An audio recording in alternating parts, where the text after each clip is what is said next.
through your, right from the days of Chashme Budoor, then you had a lovely stint with Sai Paranjpe and Yes. so what kind of cinema you have always identified with? You always looked for something that was very close to life, closer to life, or I've always wanted characters which are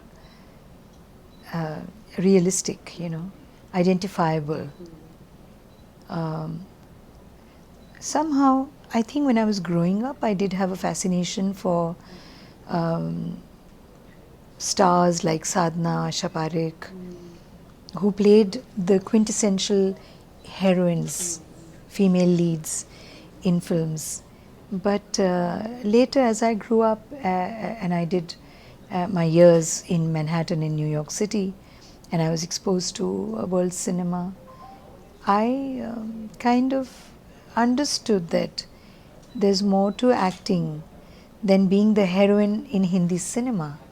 That you can recreate something which is so close to life, and you must play women who are who exist actually.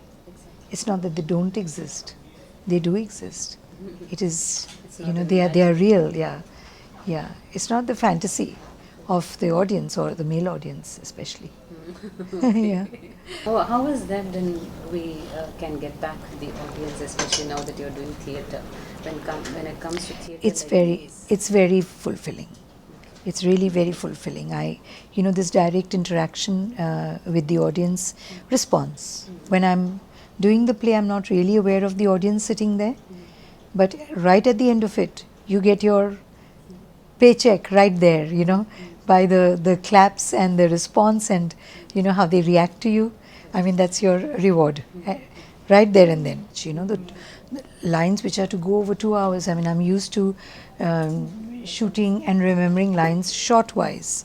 I read the scene and I know the scene, and then I have to remember only that much line which the shot is going to require for me to speak. I mean, it was just a kind of a mental block. And I thought, what if I forget? How am I going to, how will we do this? Yeah. And I never had the confidence. I never thought that, and also I was given to believe that you have to have a very strong, large voice to be able to do theatre. You have to reach, your voice has to reach over there in the last. No way. I couldn't have done that. But since these little thingies came up, the kind of invisible mics. So you thought. And no, not because of the mic. It's because of the role, because of being asked to play Amrita Pritam. And since I knew her personally, I've known her since the 80s, since I came. My very dear, our very dear friend and director and philosopher guide, we call him Bashu Bhattacharya. Bashuda, we call him Bashuda. He introduced me to Amrita ji in Delhi. And then every time I was in Delhi, I had to go and see her.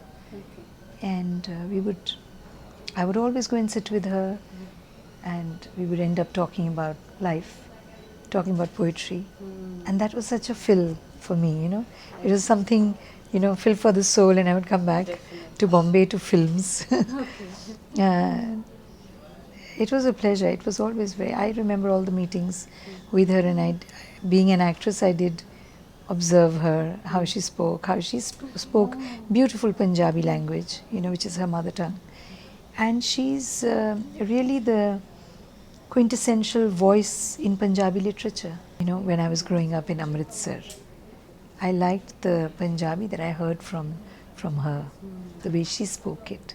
She made it sound very lyrical. It's not supposed to be a lyrical language, but she made it. She sounded like that.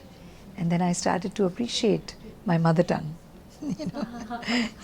She used to speak about Sahir Ludhianvi during your. Yes, she spoke about him, and she would speak about him. And she had great adulation for him. We know that it was not a love affair, like in today's terms what a love affair means. It was more mutual admiration for each other. In fact, it was unrequited love. She was more in love with him. He was a very shy man. He would not uh, be able to reciprocate to a woman the way he may have liked to, but he was very he was a there was a contradiction in him also. I think he was an introvert when it came to women, you know. Yeah, he was hugely admired, but he never really could express himself.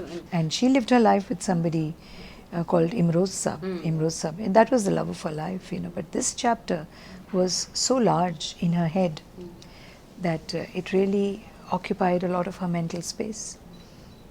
And she was inspired. She remained inspired from this, where you know, her creativity also came from this space where Sahir existed in her head a lot. Yes, continued to till the end.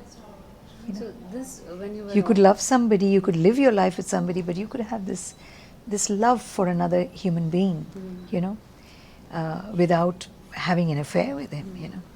So it was that beautiful equation between the two.